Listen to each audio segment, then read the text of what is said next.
여러분 안녕하십니까? 김왕식입니다. 오늘 아침 눈을 떠보니 가까운 친구가 한 편의 글을 보내왔습니다. 여러분들께 공유하고 싶어서 올려봅니다. 여러분, 성공하셨습니까? 진정한 성공은 도대체 무엇일까요? 사람들마다 성공의 기준을 달리할 것입니다. 그런데 오늘 여러분께 소개할 내용은 진정한 성공은 좋은 친구 한 명을 가지고 있는 것이다.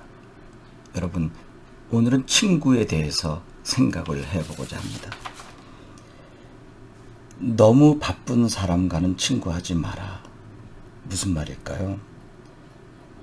얼마 전에 돌아가신 한 지인이 병상에서 동생에게 한 말이라고 합니다. 임종을 앞두고 있는 친구에 대한 생각을 많이 하셨던 모양입니다. 왜 그런 말씀을 남겼을까요? 여러분들이 잘 알고 있는 세계적인 갑부 월마트의 창업자 샘 윌튼이 죽을 때 생을 잘못 살았다고 후회를 했다고 합니다. 임종이 가까워져 자신의 삶을 돌아보니 친구라고 부를 수 있는 사람이 없었던 것 같습니다. 돈이 아무리 많으면 무엇하겠습니까?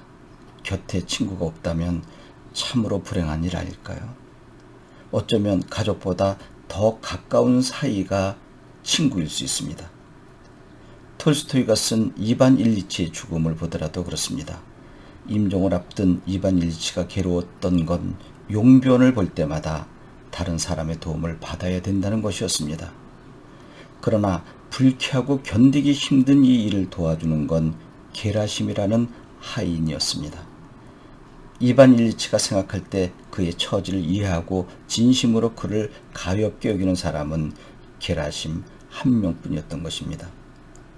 그가 잠자러 갈 생각도 잊은 채 곁에서 지켜주는 게라심에게 미안함을 표현합니다.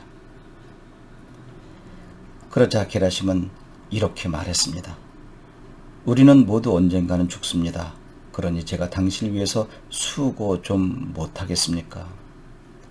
이반 일리치에겐 게라심 같은 인물이 자기 곁에 있다는 것에 큰 위안을 받았습니다.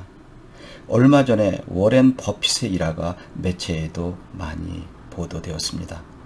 미국 네브래스카 대학에 다니는 여대생이 경제전문지 포춘이 주최한 여성과 일이라는 주제의 강연회에서 세계적인 부호 워런 버핏에게 다음과 같이 물었습니다. 지금 위치에서 과거에 배운 교훈들을 돌아볼 때 성공을 어떻게 정의하겠습니까? 버핏은 주저하지 않고 대답합니다. 어떤 사람들은 성공이란 원하는 것을 많이 얻은 것이라고 생각합니다. 그러나 내 나이가 되면 말입니다. 나를 사랑해 줬으면 하는 사람이 나를 사랑해 주면 그것이 바로 제가 생각하는 성공입니다. 당신은 세상의 모든 부를 다 얻을 수도 있고 당신 이름을 딴 빌딩들을 가질 수도 있겠습니다. 그러나 사람들이 당신을 생각해 주지 않으면 그것은 성공이 아닐 수 있습니다. 버핏은 이어서 자신이 이런 생각을 갖게 된 배경을 덧붙였습니다. 벨라 아이젠버그란 여성이 있었습니다. 그녀는 폴란드의 유대인으로 제2차 세계대전 때 아우슈비츠 수용소에 수감된 경험이 있었습니다. 그녀가 세상을 떠나기 몇 년 전 어느 날 나를 보고 이렇게 말했습니다. 워렌, 나는 친구를 사귀는 것이 매우 더딥니다. 왜냐하면 사람들을 만날 때마다 속으로 이렇게 질문하거든요. 저 사람은 나를 숨겨줄까? 라고 말입니다. 당신이 70세나 75세가 되었을 때 주위에 당신을 숨겨줄 만한 사람들이 많다면 성공한 것입니다. 반대로 아무도 당신이 어떻게 되든 신경 쓰지 않는다면 돈이 얼마나 많든 저는 상관 안 합니다. 그러면 당신은 성공하지 못한 것입니다. 학교를 같이 다녔거나 나이가 비슷해야 친구가 되는 것은 아닐 것입니다. 나이 차이가 있어도 가치관이 같으면 가능한 것 아닐까요? 워런 버핏은 빌 게이츠가 그보다 25살이나 어려도 꼭 친구라고 부릅니다. 심지어 성이 달라도 친구가 될 수 있는 것입니다. 여러분들이 잘 알고 있는 여류 작가 유한준이 쓴 수필 질환지교를 꿈꾸며를 보면 친구 관계가 잘 나타나 있습니다. 사람이 자기 아내나 남편, 제 형제나 제 자식하고만 사랑을 나눈다면 어찌 행복해질 수 있으랴. 영혼이 없을수록 영혼을 꿈꾸도록 서로 돕는 진실한 친구가 필요하리라. 그가 여성이거나 또 남성이어도 좋다. 나보다 나이가 많아도 좋고 동갑이어도 좋고 적어도 좋다. 다만 그의 인품은 맑은 강물처럼 조용하고 은근하며 깊고 신선하며 친구와 인생을 소중히 여길 만큼 성숙한 사람이면 된다. 어느 사람은 친구가 많다고 자랑을 하는데 친구가 꼭 그렇게 많아야 되는 것은 아닐 것입니다. 버핏이 인용을 했듯이 친구가 적더라도 그런 친구가 있어야 할 것입니다. 나에게도 친구가 몇 명 있습니다만 과연 그 친구들이 나의 진정한 친구일까 생각하면 그리 자유롭지는 못합니다.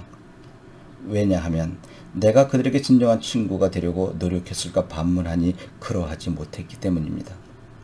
직장 생활을 할 때 친구에게 전화가 오면 바쁘다는 이유로 그의 이야기를 진심으로 경청해 주지 못했던 기억이 납니다. 이제 시간이 있어 그와 통화를 하려 해도 그는 이제 세상에 존재하지 않습니다. 언젠가 부모님께서 이런 말씀을 하셨습니다. 나이가 들어서 자네가 보약을 먹지 말고 자네 친구에게 보약을 한 제 지어주게나. 이 이야기는 친구가 얼마나 중요한가 하는 것을 반증하는 것이 아닌가 하는 생각을 해봤습니다. 여러분, 진정한 친구를 얻고 싶습니까? 그러면 자신을 내려놓고 자신이 먼저 진정한 친구가 되려고 노력을 해보세요. 나이는 상관이 없을 것입니다. 자주 만나지는 못해도 같은 하늘나라에 그와 숨을 쉬고 있다는 것만으로도 서로 위로가 되고 마지막까지 남을 그런 친구가 분명히 있을 것입니다. 오늘 일요일 아침 친구가 문득 그리워지는 시간입니다. 여러분 고맙습니다.